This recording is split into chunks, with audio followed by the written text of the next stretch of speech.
Greetings, ladies and gents, and I hope you're all doing well and keeping safe. It's finally time for Warrior versus the Mage, the 30-minute challenge.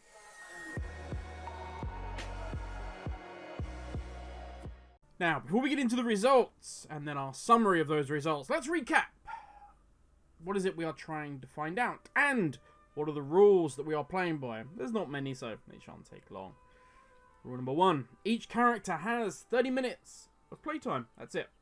Number 2. The warrior is only allowed to complete BFA content. Sorry, buddy. And the mage has the rest of WoW to play in. Lucky mage. And really, that's it. Those are the only fixed rules. As a side note, this was not a exercise in min-maxing in making gold. So bear that in mind as we go over the gold made. Yes, we can make more gold. But first, it must take no more than 30 minutes. That's one of our rules. And we're not allowed to sell boosts. So we're not doing any boosting in this, which would have made us, obviously, a ton of gold. The warrior was focused on normal daily tasks that we all end up doing, just as part of general WoW. And the mage, on the other hand, kind of had free reign to do what it wanted, a mix of gold farming and mount collecting. But enough of me talking. Let's get into the numbers. Now, we should kick this off with the warrior. I don't want to bore you with all the numbers. I'll leave them up on the screen. I just wanted to show you that, like always, we can back up what we're talking about with the numbers. We have facts. We've done due diligence on all of this. Let's get into the main details. The warrior made 12,936 gold, 19 silver. Now, this is all profit, okay?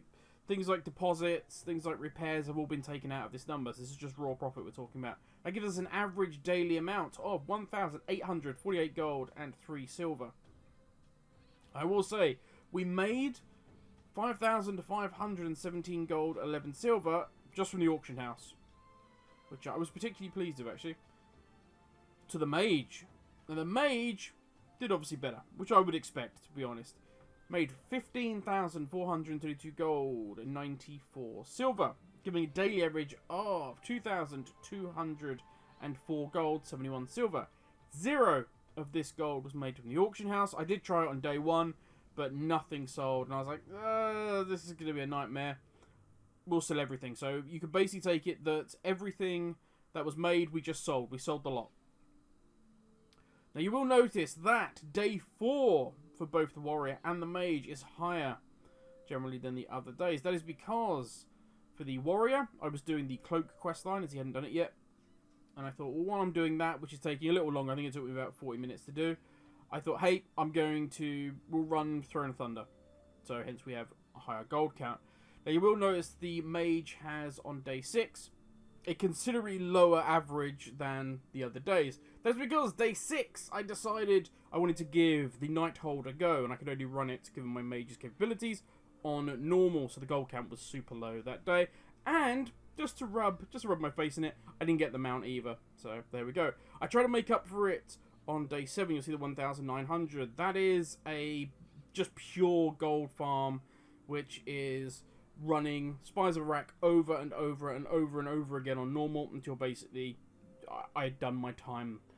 So that was terribly dull. So I did make up for it. I did suffer for being selfish and trying to get that lovely Gul'dan mount. So we have an easy winner. The mage smashed it. Oh, la, la, la, la. Grim, you're an idiot. Yeah, okay, I'll give you that one. Well, no, but, yes, 100% to the idiot part. But why are we doing this? What is the goal? What do we hope to learn? But why? So why is a good question. This was the first step. This was a test. Our final goal, our end step in this long game, is going to be that we can play for 1 hour only per day, and make about 200,000 gold a month. Now, yes, we could just focus on, say, LFR farming, or doing Spies of Iraq over and over again for an hour. Take off! Yeah, that's not my idea of fun either. Also, that doesn't give us all the things that you need in modern WoW. It's not going to give us flight. It's not going to give us the various currencies we require. It's not going to give us the rep. It's not going to give us our Azeroth power, our essences, and just all the things that we are bukkakied in through WoW at the moment. So, as I say, this was our first step in seeing whether the normal grind versus 30 minutes of farming could actually work.